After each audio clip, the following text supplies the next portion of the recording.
Hello les amis, bonjour. Allez, aujourd'hui nous allons partir sur un gâteau aux fraises. Il y a des fraises du jardin. Alors profitons-en. Bien sûr, si vous n'avez pas de fraises, vous pouvez mettre des framboises surgelées, des fruits au sirop. Ne mettez pas des fruits trop chers, mais si vous avez des fruits comme ça dans le jardin ou qu'on vous donne, profitez-en. J'ai préparé, allez, 320 à peu près grammes de fraises. Après, je couperai en morceaux. Parce qu'il faut en profiter comme ça, les fraises du jardin, on coupe le morceau qui est un petit peu talé ou abîmé et hop, on les met dans un gâteau. J'ai 3 œufs, 200 g de sucre, 300 g de farine, un sachet de levure, 200 ml de lait. Je mettrai aussi 200 ml d'huile, mais je n'allais pas graisser un récipient, je le pèserai directement dans mon cul de poule. Voilà, j'ai fait le tour et on allumera le four à 180.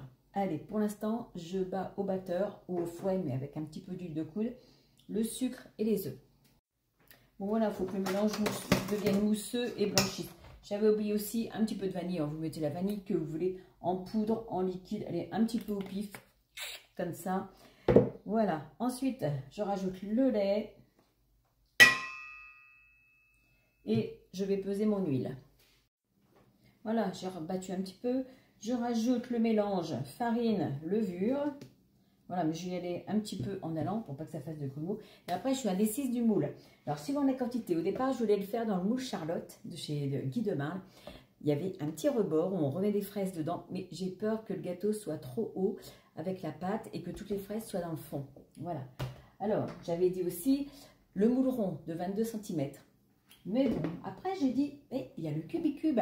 Alors c'est un peu comme le moule tablette que certaines personnes ont sûrement, mais là il est une rangée plus grande. Donc je vais voir par rapport à ma pâte dans lequel je vais mettre. Mais celui-là c'est bien parce qu'on peut couper des petites parts, on remet une petite demi-fraise sur le dessus et voilà, le tour est joué. Je pense que je vais m'arrêter sur le Cubicube. Allez, on va voir ça. Bon allez, du coup je prends ma dernière idée, je prends le Cubicube. Il y a pas mal de pâtes quand même. Allez. Et je vais mettre mes fraises par-dessus. Comme ça, c'est pas trop épais. Parce que dans un gâteau, s'il est trop épais, quand on met des fruits dedans et que tout retombe au fond, c'est bon quand même quand les fraises sont aussi un peu au milieu. Donc là, je sais pas, je vais voir. Je vais couper toutes mes fraises en morceaux.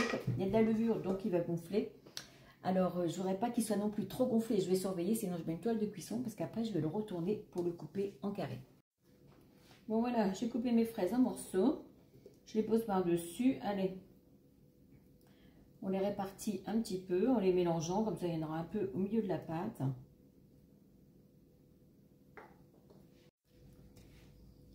Bon, ben voilà ce que ça donne. C'est déjà bien rempli. Hein. Je vais déjà mettre 30 minutes à 180. Et après, on verra. Il faut toujours vérifier la cuisson. Tous les fours ne sont pas pareils.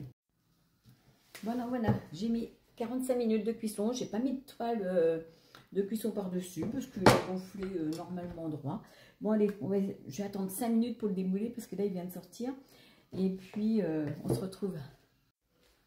Bon allez, ça fait 5 minutes, je vais le décoller. Alors ce qui peut avoir comme petit problème au cas où quand on le démoule un peu trop vite quand il sort du four, c'est qu'au centre comme il y a des fraises, ça peut laisser une petite pellicule au fond du moule. Bon, on verra bien, sinon c'est pas grave, hein, c'est pas non plus... voilà. Hein. Allez, je le démoule avec vous. Hein. On verra bien.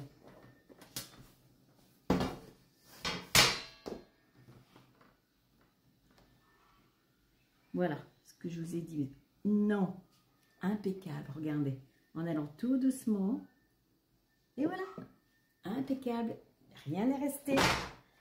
Alors maintenant, je le laisse refroidir.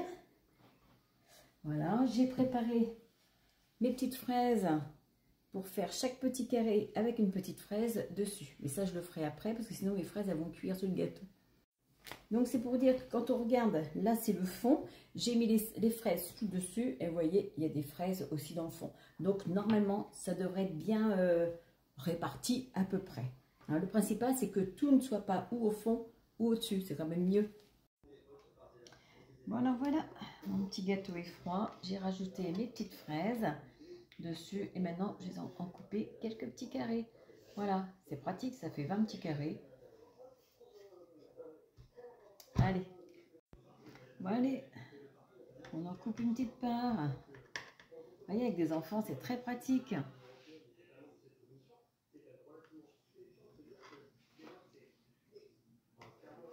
Et voilà. Et vous avez de la fraise un petit peu partout. Bon, je vais vous montrer aussi l'intérieur. Voilà comment ça fait. Ça va être bon. Bon ben voilà, à bientôt pour une prochaine recette. Et bon goûter. Autant la fraise cuite, c'est très bon. Mais alors la fraise décongelée, burk. Bon, je rajoute un petit truc. Ce gâteau est même très bon le lendemain. Si vous n'avez pas le moule Cubicube, vous pouvez prendre le moule carré. Alors le moule Cubicube, il fait 220 centilitres. Le moule carré fait 210, enfin, ou le contraire, mais enfin bon, à 10 centilitres près, c'est pareil. Prenez un moule à manquer, ou alors, bon alors, un moule à manquer, enfin, il faut qu'il soit quand même assez haut. Oui, là, j'ai des cerises. On a déjà beaucoup de cerises dans notre fraisier. Donc, on en a déjà mangé pas mal comme ça. Je vais voir pour faire un petit cake avant qu'il n'y en ait plus. C'est pas les meilleures cerises à faire comme les cerises aigres en clafoutis ou quoi. Mais celles-là, cuites, elles ont quand même un peu du goût. Parce qu'il y en a certaines, cuites, elles sont vraiment pas bonnes.